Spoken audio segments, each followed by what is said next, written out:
What is the number one sign of the second coming of Jesus Christ? Jesus and the prophets gave us a number of signs to look for, but one stands out far above all the rest.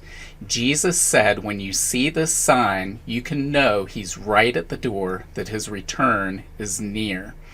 And guess what? While no other generation of Christians could say so, we see this sign today. Hey guys, Britt here. Welcome to End Times Bible Prophecy, and today we're going to talk about this super exciting topic, the number one sign of the second coming of Jesus Christ. And it's super exciting because we see this sign today. So, first off, leave your comments below. What do you think is the number one sign of the second coming of Jesus Christ? And we'll see if you get the answer right at the end, because Jesus tells us what it is. But before we get to exactly what that number one sign is, it sort of stands to reason if there's a number one sign, well, there has to probably be more than one. There's going to be a number of signs, and there are. Jesus and the prophets pointed to a number of signs. So let's take a look at what some of those are. We're going to go to this. This is the End Times Bible Prophecy May 2021 newsletter titled, How Close is the Second Coming? And it details a number of these signs. So, number one, we have Israel back in the land. So as you can see here, a number of the prophets, and these are just a few verses that are listed in here, but the prophets pointed over and over that God would regather the Jewish people back into the land of Israel, and then the Messiah would come. Jesus Christ would return. This is stated over and over and over again. Now, this is a big sign to keep in mind, because while we sort of take it for granted that the nation of Israel exists, we need to keep in mind that from the year 70 to the year 1948, that's 1,878 years, the nation of Israel did not exist. So Christians couldn't point to this as a sign of the second coming. It just wasn't there. We have the Jewish people in control of Jerusalem. Jesus said that Jerusalem would be trampled by the Gentiles until the times of the Gentiles come to an end. And when the Jewish people retake possession of Jerusalem, that would be a sign indicating that his return is near. So what happened? Well, in the year 70, the Roman legions surrounded Jerusalem. They destroyed it. They destroyed the temple. They carried the Jewish people away to serve as slaves in their empire. And Jerusalem was trampled by the Gentiles. It was controlled by Gentiles, successive Gentile kingdoms for centuries, until the Six-Day War in June 1967, when Israel won it back, and it came back into the possession of the Jewish people and the nation of Israel. So again, that's 1,897 years from the year 70 to the year 1967 that you couldn't point to the sign as a Christian. There was no Jewish control of Jerusalem during that time. The gospel preached throughout the world. Jesus says this is a sign that the gospel will be preached to the world, and then the end will come. We saw this happen from Jesus and a handful of followers spreading the gospel, Paul going throughout the Roman Empire. The gospel spread throughout the Mediterranean. It took centuries and centuries to really leave that region and be what we see today, with missionaries all over the world, in every country in the world, preaching the gospel. So we see this sign today. The gospel is being preached throughout the world. Daniel pointed to an increase in travel and knowledge in the end times. He said in the end times, travel and knowledge will increase. We've certainly seen that. I like to use the example that the Wright brothers were the first controlled manned flight, which was just a few seconds of an airplane in the air. 66 years later, we have men on the moon. That's an exponential increase in travel. We've certainly seen that knowledge. And of course, this also applies not just to secular knowledge, but knowledge of prophecy, knowledge of what Daniel was speaking of and what the prophets were speaking of. And we've seen a proliferation of that today. Many people understand what was written about at that time, things that Daniel himself didn't understand. The arrival of the exponential curve, Jesus said that all of these signs that he had indicated at that time would appear like birth pains, meaning they would increase in frequency and intensity as the moment of birth, meaning the moment of his arrival, his second coming, neared. And so we're certainly seeing that. We're seeing this exponential curve across the board in everything from world population to famines to earthquakes to the devastation wrought by war to the exponential increase in our technology. We're seeing the exponential curve. Israel surrounded by enemies. The prophets in the Old Testament wrote over and over again about Israel being surrounded by enemies in the last day. They would say things like, "Come, let us wipe away the nation of Israel. Let's destroy the memory of its existence." We certainly see that today. "Let us take for ourselves these pasture lands of God." We see that. God has given their land to us. Israel and Judah are ours. We'll take possession of them. What do we care if their God is there? We see all of that today. Israel having an exceedingly great army. That's what Ezekiel said. Zechariah said that Israel will be like a fire among sheaves of grain, burning up the neighboring nations, and even the weakest Israeli soldier will be like David. We absolutely see that today when you look in terms of population and land mass. Israel is one of the smallest nations in the world, yet they have one of the most powerful militaries on the face of the earth. So this prophecy is fulfilled in our day and time. The rise of the Gog of Magog alliance. Ezekiel said in the last days that this Gog of Magog alliance that includes Russia, Turkey, Iran, and a number of other nations would come together and invade Israel from the north. We see that alliance coming together today. It's never existed in history before. Never in all of human history. But we see it happening right now, right before our eyes. And Turkey, Iran, and Russia are all in Syria as we speak on Israel's northern border. So we're seeing this sign today. Rise of a united Europe.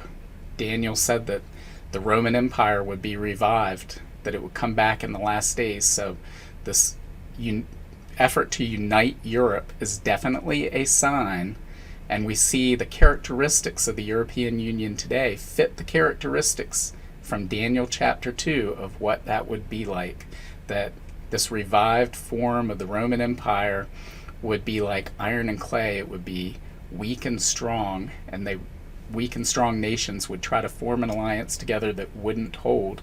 We see all of that today. The rise of global government. The Bible talks about a single global government in the end times controlled by the Antichrist. And today we see this push for global government. We see the advanced technology that would give the Antichrist the ability to oversee that global government, something that no other empire in human history had. They didn't have that potential to use technology to maintain control over people.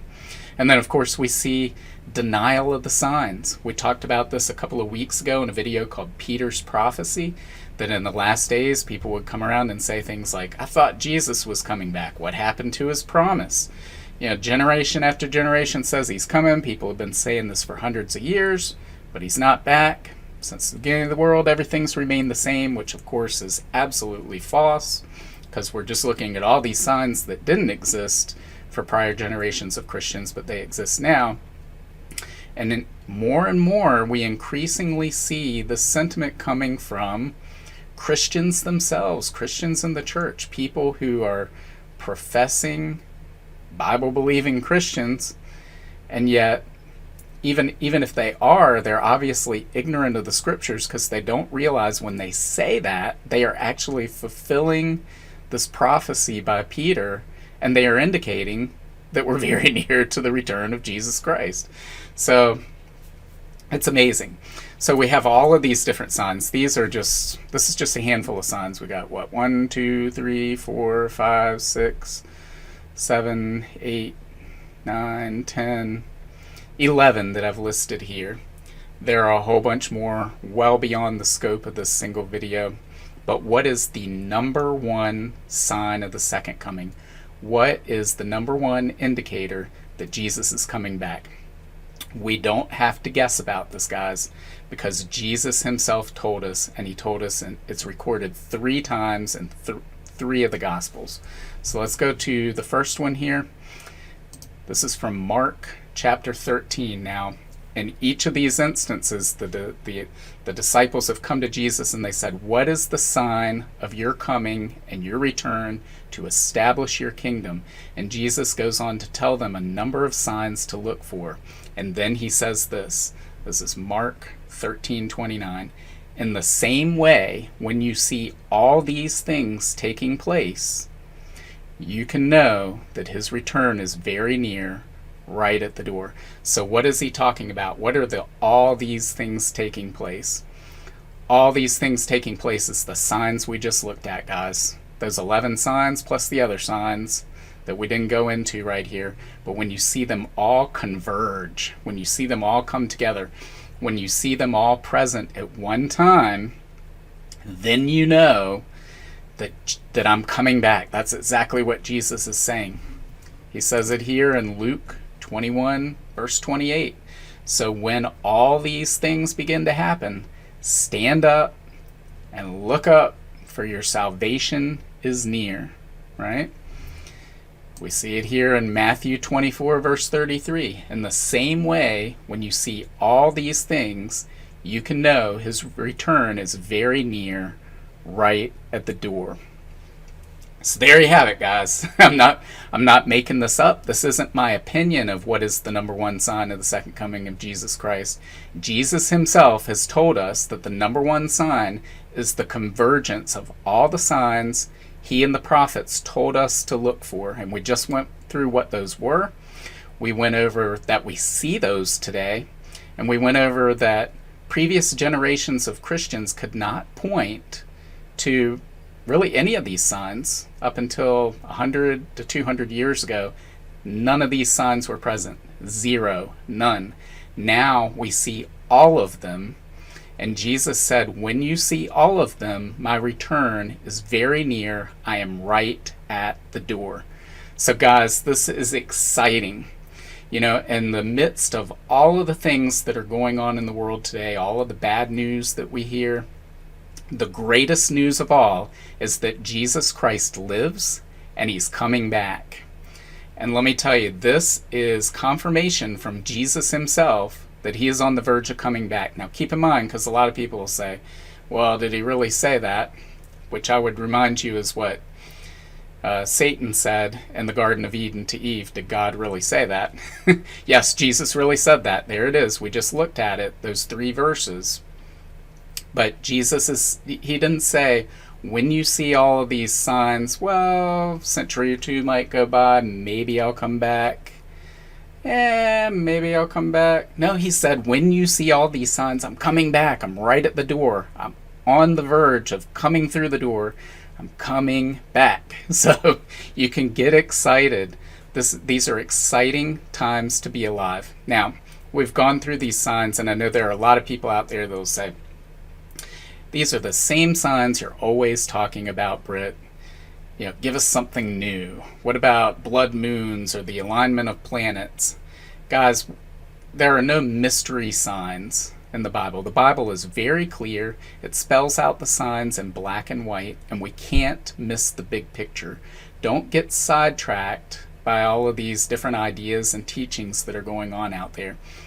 The Bible is very clear about what those signs are, and those signs are miraculous. They're right in front of our faces. They're right in front of our eyes for all the world to see.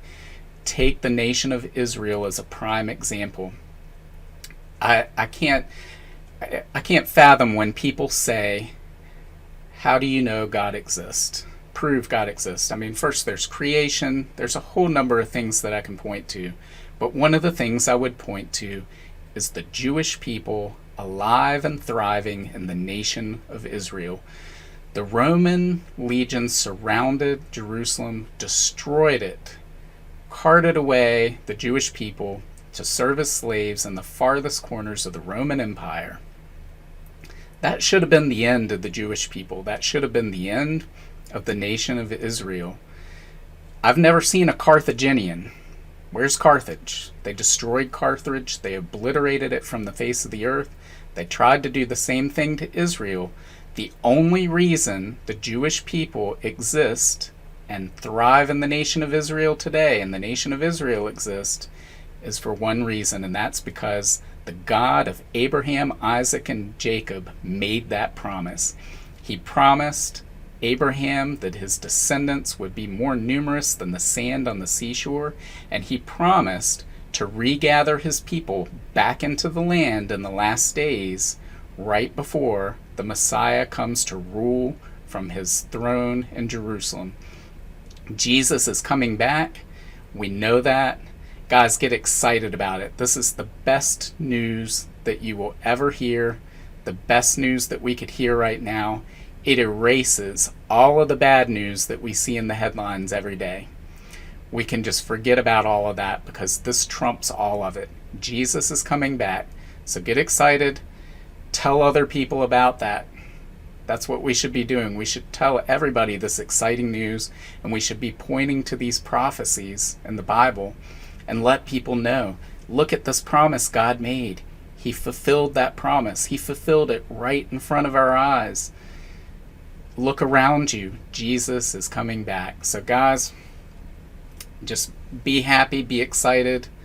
Go out. There's still work to do before Jesus comes back. So let him find us doing the work that he has tasked us to do.